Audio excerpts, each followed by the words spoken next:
Good evening there, guys. It's Saturday, November 25th. My name is Dave Coker, and this is Talking About Finance. And hello there. Hope you're having an excellent weekend. We just got back from the pub. And since it's Saturday night, it's time to talk about finance. So just close your eyes for a moment and imagine. Imagine you're financially comfortable. You've got all the money you need for all the basics, and then some. Wouldn't that be superb? And even better, once you're financially comfortable, you can start to think about financial independence. It's all possible when you talk about finance. The S&P 500 finished up this week about 1%. Remember, it's a shortened week. Markets closed Thursday, abbreviated session Friday. Don't get too excited. All sectors were in the green, though. Healthcare leading the pack, up about 2.25%. And trailing the pack, bringing up the rear, energy up about 28 basis points, 0.28%. So we're right in the usual end-of-year melt-up that we see. Just wait for things to settle down before moving significant capital into this market, or even worse, developing a strong opinion.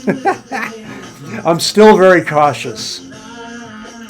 The VIX traded down to 12.46 on the week. It started the week at 13.80. The 10-year note closed the week at 14.47.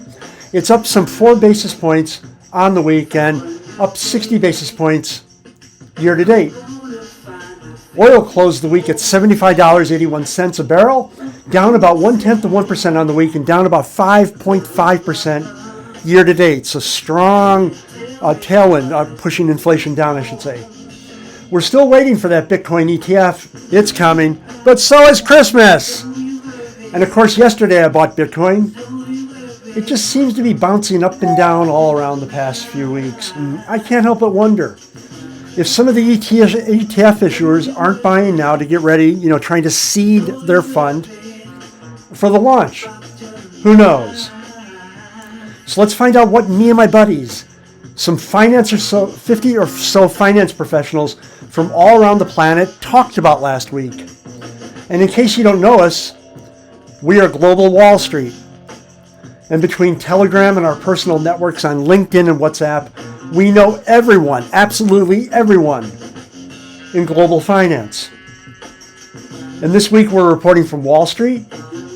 We're reporting from the City of London. We're reporting from Frankfurt. We're reporting from Amsterdam. And we have a new member from Shanghai. We've got people everywhere, absolutely everywhere, every money center.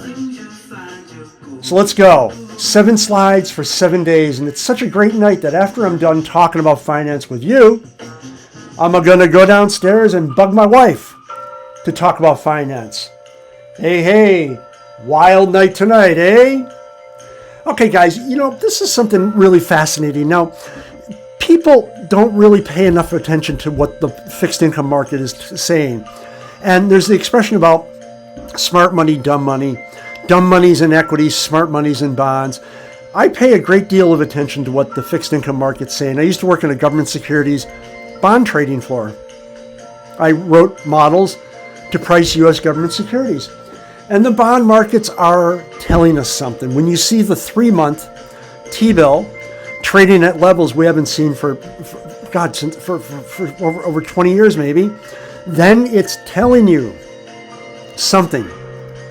We last saw these levels right before the great crash, the .com crash, I should say. So yeah, it's talking to us. It's telling us things. And one of the things that it is telling us that, again, a lot of people don't pick up, and this guy's got it, that, yeah, inflation doesn't go straight up and it doesn't go straight down. So yeah, when we say expect another inflation wave, it's entirely possible we're going to see another bounce and a prolonged bounce up in inflation. Just watch for it, okay? In terms of bonds, there's a couple different types. You probably heard the phrase investment grade, that only institutional investors are only allowed to buy this debt. Then we've got junk bonds. And personally, I love junk bonds, also known as high yield, simply because the coupons they pay are so tremendously large. And also, according to Michael Milliken, or we know this from Michael Milliken, the marginal default rate of junk bonds, of high yield debt, if you own enough of it, is marginally higher than government securities or investment grade debt. It's really, really not that much higher. So it's a misnomer when people put down high yield or junk. And people keep asking me about my gold and silver trade. Now, in March of 2019, I moved 71% of my retirement capital into gold and silver. And every now and then I'm asked about it, so I run this chart and tell them to shut up. I don't know what I'm talking about it. In any case, you can see gold and silver have done quite well. Silver's up 62, gold's up 56. Across the horizon, the S&P 500 is up about 59%, same period of time. But look at Bitcoin. And then Ripple, I don't talk much about Ripple because I'm not actively building a position in it now. For about a year, a little over a year it was, I bought Ripple every week along with Bitcoin. And now I've stopped. And Ripple, I got a lot of time for Ripple. It's treated me real well.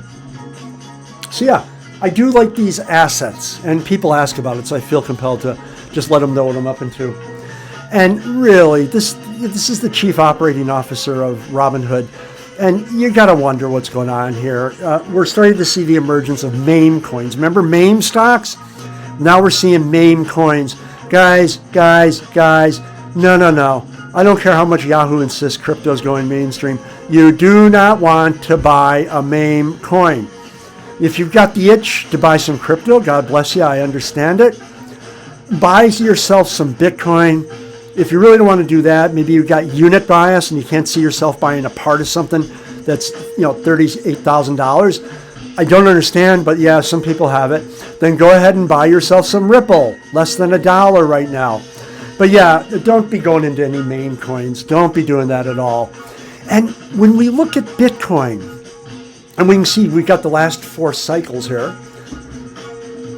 it's really fascinating watching Bitcoin, the cyclical behavior of Bitcoin. 2011 to 2013, you can see there's 3 distinct periods in that cycle. Bear, accumulation, and then bull. And then, of course, for the 2014-2017, the bear picked up right at the bull, the end of the bull in 2013. And once again, we went through the same 3 cycles, bear, accumulation, bull. 2018-2021, same thing. Bear case picked up right at the end of the bull case for 2017. Went from bear to accumulation mode to bull mode. And finally, where we are right now, 2022, 2025, yeah, this is interesting because what this gentleman is saying, and I have to apologize, I saw it and I grabbed it. Crypto Dreams, there he is. I saw it on Twitter and grabbed it. It was really interesting. I was looking at it for a couple days. Really, really fascinating because this individual claims we're in the accumulation period and approaching the end of it, actually, more than halfway through. And then the bull will begin. Possible. Who knows? I don't really worry about it so much. And finally, and this is a really interesting chart, taking a look at previous, halvings and the behavior of the asset over a 1,000-day period, 500 days before the halving, 500 days after the halving. So on the far left-hand side, you can see he signaled a buy. His theory, his hypothesis is you should buy Bitcoin 500 days before the halving. You should sell it 500 days after the halving. I don't sell, guys. I don't see any reason to trigger a tax event, but watch. It's sort of compelling what he's got here. 2015, you can see that, buy. And over here at the top in the middle of 2017, you sell. You buy once again 500 days before the next halving that occurred in 2020. And then you sell 500 days after the halving towards the end of 2021, 2022, somewhere around there. And now he's triggered a buy signal. Halving's approaching. You can see we're very close to that line in 2024. May of 2024 is when the next halving takes place. And he's actually got the sell signal in for us. I don't sell, guys. You really got to think about selling, triggering a tax event. Why in God's name would you do that? Why? It doesn't make any sense at all. But still, we know that the Bitcoin tends to go up over a sufficiently long horizon. So once again, my idea is to buy and never sell. It's not unique to me. I shouldn't say my idea, but a very good idea to follow is buy and never sell. Think about it. Buy yourself some Bitcoin every week, every month, every quarter, whatever frequency you want to use.